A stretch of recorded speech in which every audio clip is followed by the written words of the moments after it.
So I brought with me Jon A, who is a wood carver working at the Norwegian Crafts Institute. That's right. So we're going to present together to show you some of the practical sides of the project as well. So, on a headland by the pristine Lusterfjord, we find one of Norway's main contributions to the architectural history of the world, Urnes Stave Church. And given this very idyllic pastoral placement in the landscape, it's easy to see it as far from the hustle and bustle of the modern world. However, every year, around 40,000 tourists visit this site.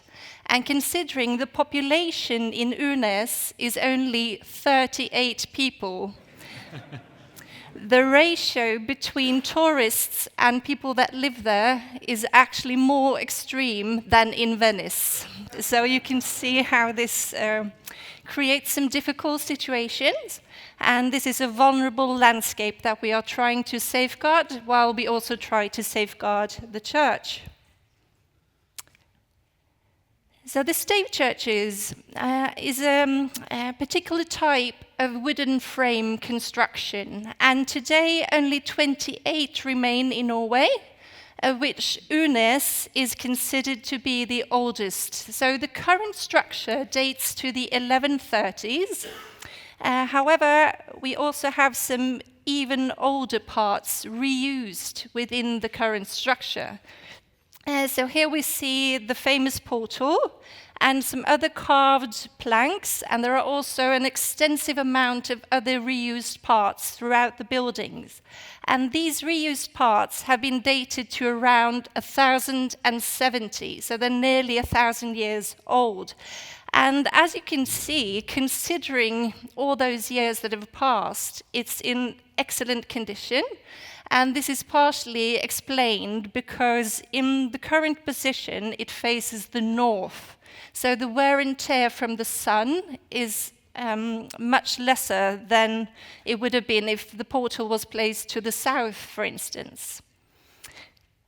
And we can see that the wood carvings and the other reused parts have been cut and adjusted to the current position in the building. So originally, they belonged in a different type of wall structure. Now, Urnes is actually one of the very first buildings in Norway to have been considered as heritage monuments. And that is particularly because of the age and the wood carvings. And it was first presented to an international audience by the artist and professor based in Dresden, J.C. Dahl. And he made this publication in 1837, presenting Urnes alongside with two other stave churches. And as you can see, the text is in German and French. So this spread knowledge about Urnes to a wider public. And as regarding Urnes, he placed particular importance on the wood carvings. So the decor of the building was the main point for Dahl. And one thing that's particular about the stave churches is that the ornamentation is carved out of the building materials of the building itself. So it's not fastened to the outside, but it's actually carved out from the wall planks. And Urnes has continued to be important in later research as well as a main monument. And one major question has been how the portal and the other decorated parts were originally placed in the 11th century. So here we see an attempt at a reconstruction by the Danish architect and researcher Knud Krogh. And you can see that it was part of a larger design. So the portal and all the different parts belong together in this composition, which is now lost to time. But there are several types of reconstructions like this to look at to try and get a sense of how the original church was. Later on, Urnes has become iconic in a broader visual culture as well. So elements from the portal can be seen in Norwegian coins, passports, and even on the cover of the Black Sabbath album Tyr. So you can see it all over the place, and once you see it, you will recognize it everywhere. So for instance, in the Lord of the Rings movies as well, you can see elements of the Urnes decor repeated. So, another unique part of Urnes, as opposed to the other stave churches, is that it's the only one on UNESCO's World Heritage list. And in the nomination and the inscription on the list, the unique artistic achievement of the wood carvings was highlighted as one of the main universal values of the building. And we are now planning to build a visitor center, a World Heritage Center, connected to the Stave Church. And this is at safe distance, so it actually looks closer in the illustration than it will appear in real life. And the reason why we're building a center like this is because there is a need for more dissemination of the church's history and also better crowd management to lessen the impact of tourism on this landscape and on the church. And in connection with this center, the National Trust of Norway, Fortidsminneforeningen, decided to make a copy of the Urnes portal, or rather a reconstruction, because we wanted to bring some of the character of the church into the new center. And we wanted to do this for several reasons.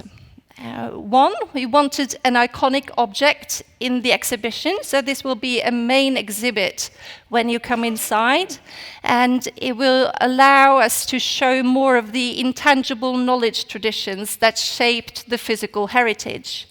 And we also want to show the whole process of making such an artwork, all the way from the forest and to the finished product. So we also want to show how the forest resources played into the architecture and the ornamentation of the Urnes church. And the reconstructed portal would also allow the visitors to have a close and tactile encounter with the portal, because if you go and see the original, you can only admire it at a distance for safeguarding purposes. So here, the visitors will actually be able to touch it and come much closer to it. And the third objective of the project was to gain some new knowledge about the portal from a new and fresh perspective, because previous research on the Stave Church and on the wood carvings has mainly been conducted by art historians, archaeologists, architects, whereas the perspective of the craftsmen has largely been missing.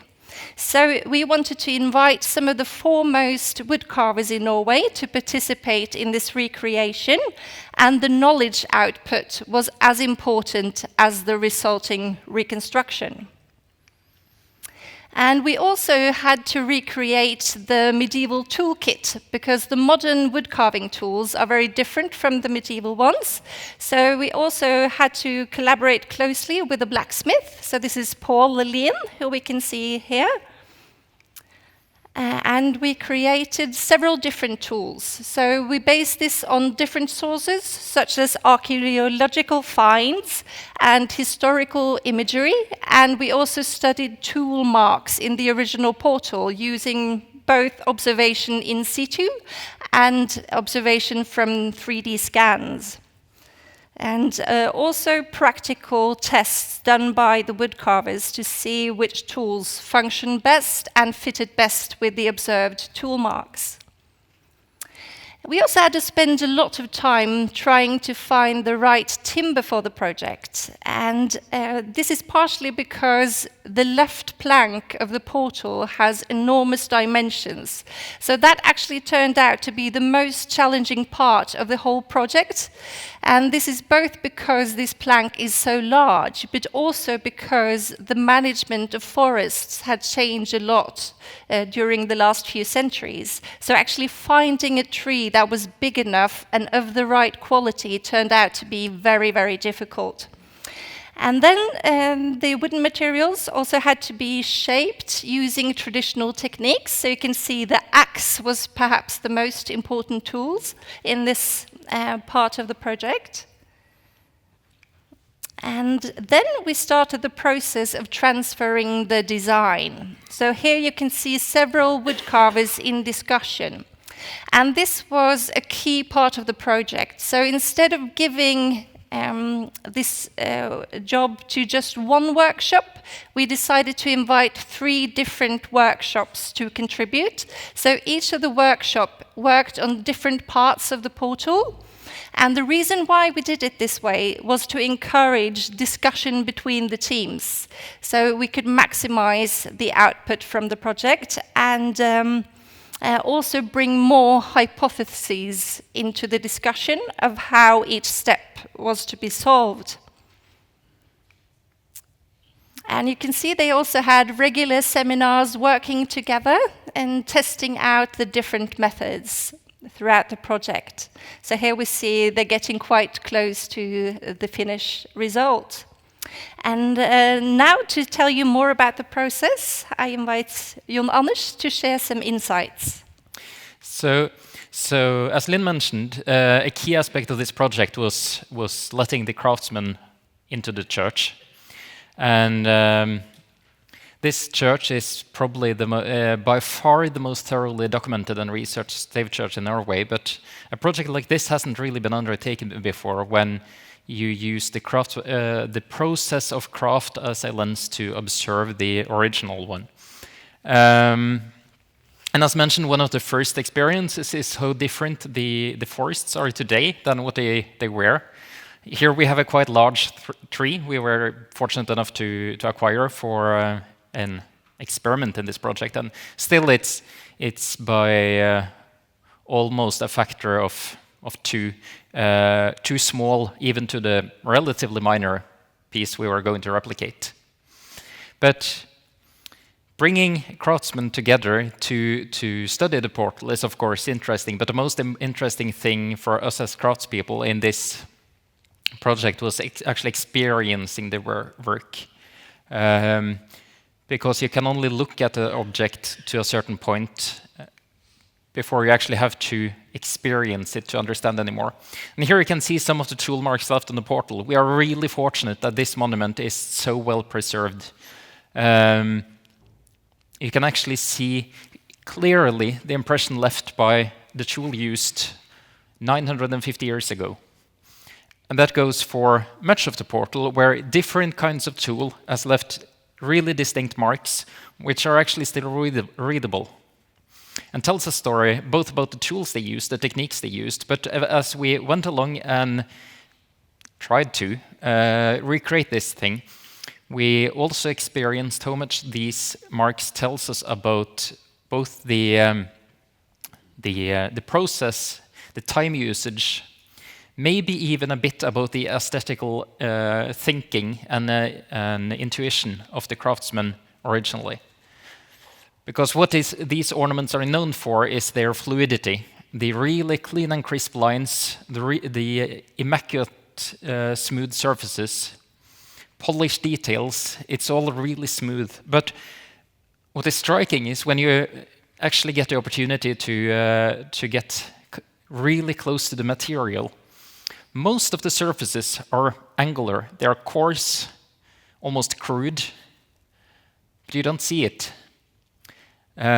This is both a tale about a really efficient time management. The work originally was probably done in a fraction of the time we spent. But it also elevates the important bits, what you actually see, and makes it appear even smoother. And still, I could make a tale of how quickly the original was carved. But at the same time, no effort was spared in making really subtle visual, aesthetical tricks. This is an opening almost impossible to imagine how they would have carved. We managed it. It turned out to be less tricky than we anticipated, but it's still a lot of work for something so hidden that quite a lot of the drawings of the portal miss it entirely. And this is something we experienced most clearly through cooperation between workshops not used to working together. It's one thing to study the object yourself, but it's something completely different to have to explain it and discuss it with someone you're not used to working with. This also gave us an opportunity to observe a potential division of labor in 1070.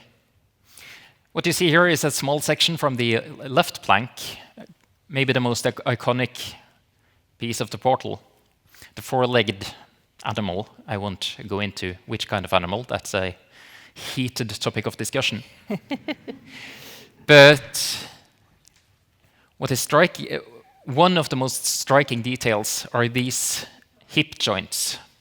These spirals is one of the commonly reproduced bits, and it makes an incredible difference. We were quite surprised when we finished carving almost everything, but had left these spirals. It looked like a completely different portal. But what is also interesting is when you start to prod into them and work with the technique of how do you actually achieve these lines. It turns out to be tiny tool marks in the bottom here, protected from the weather by the geometry and the location. And it is actually possible to reconstruct a probable technique used to carve it. And through this process, we as a craftspeople end up in one sort of a dialogue with the material and the tools, but also with the craftspeople of the past. And suddenly it's evident that the same hip joints, other places in the portal, they're carved completely differently. They are, of course, I don't have a time machine, I can't tell for sure, but it's clear to me as a craftsman that this is a different set of hands. Suddenly we can start to attribute different sections of the portals to different sets of hands and different views of the process of creation. Similarly, we have realized all the different crossings. Some of them actually exhibit different aesthetical theories of how to work with light. And similarly, the heads of all the animals, they are surprisingly similar in silhouette. Maybe they are all drawn by the same hand, but there is a quite distinct difference between drawing something and making it three-dimensional. So what we saw working together in different workshops is that the same drawing, working from the same source material, the same portal, the same 3D scan, all really, really detailed and precise documentation. We ended up finding it equally certain that we had all discovered the right way of carving those heads. And those really precise orders of operation, they were completely different between different workshops. Which is surprising. What would be as clean shapes as this, it should be one way of doing it, but there isn't. But what is even more striking is that when we then went back to the original and studied more carefully, turns out there were different ways of doing it back then too. The same drawing ending up in subtly different personalities in form, shape, and detail. And we can even see that in the midsection, the short plank joining the left and right halves, the last bit we carved to ensure that the ornaments flow fluidly and join together well, most likely also the last thing they carved back then.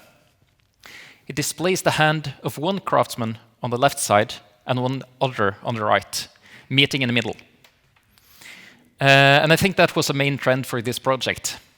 The one thing is carving the object, but the most interesting also for us was meeting and figuring it out along the way and getting to see it all fit together in the end. And then there are also some important paradoxes. We, in this project, have been trying to communicate that we do everything as close as possible to what we would call procedurally authentically.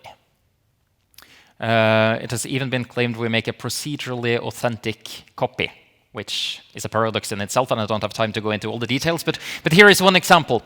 The laying out and the drawing of the ornaments is, of course, a really important bit of the process. But it's also quite important that it looks like the original one, since it's going to work as a stand-in for it. So we ended up doing a tracing where we scaled up a really precise drawing and we transferred it to the wood with a piece of plastic, sticking points mechanically to transfer all the ornaments, and we worked really mechanically with what is a really fluid ornament. Most likely not the way they would have done it. But fortunately, we also got the option of trying out a more intuitive and spontaneous process of composing ornaments in this style. Outside the church itself, in the sun. Of course, we didn't do it the exactly precise right way, but we got to look into a more spontaneous way of creating ornaments. And it fits really well with some things within the portal, less good with other traces. We aren't sure if this is the right way of doing it, but it works surprisingly well for the fluidity and the ornaments. And has provided us with a tool set, not of physical tools, but a more abstract way of thinking of ornaments, through calligraphy in this case, that transfers well to other ornaments. This is a section from the Borgen Stave Church, 110 years younger.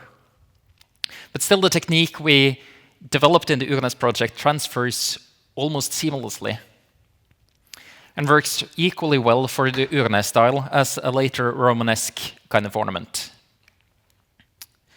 So, through not only studying, but also standing in a crafts-based dialogue with the original portal, we have learned quite a lot about how it was made, come together to develop some hypotheses, and also developing the craft milieu in Norway. We have developed a toolkit, or probably 8 different toolkits, since that was approximately the number of craftspeople working on this. This is the set I would have taken to a desert island if I was to make another portal. Probably fairly close to what I had in 1,000 years ago. Probably not exact, and most likely not the same set as any other carver in this project would have chosen. We've documented some of this in a blog form. For all of you reading Norwegian, you can go in, you can find the blog online, it's easy to look up. But the most important thing we have made is probably signified in this picture. The portal, of course, is one thing, but the milieu, the craftspeople, and the experience we have gotten out of this, I find the most interesting thing.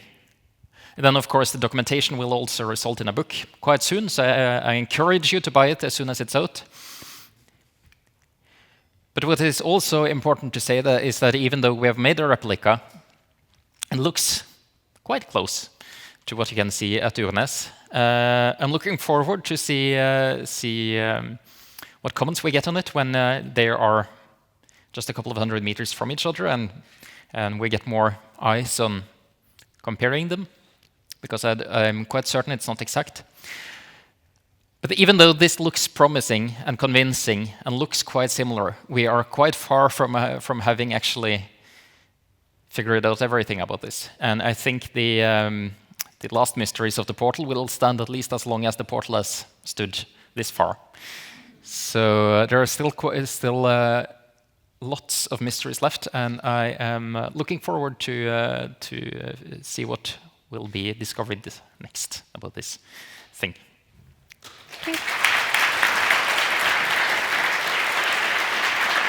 So, So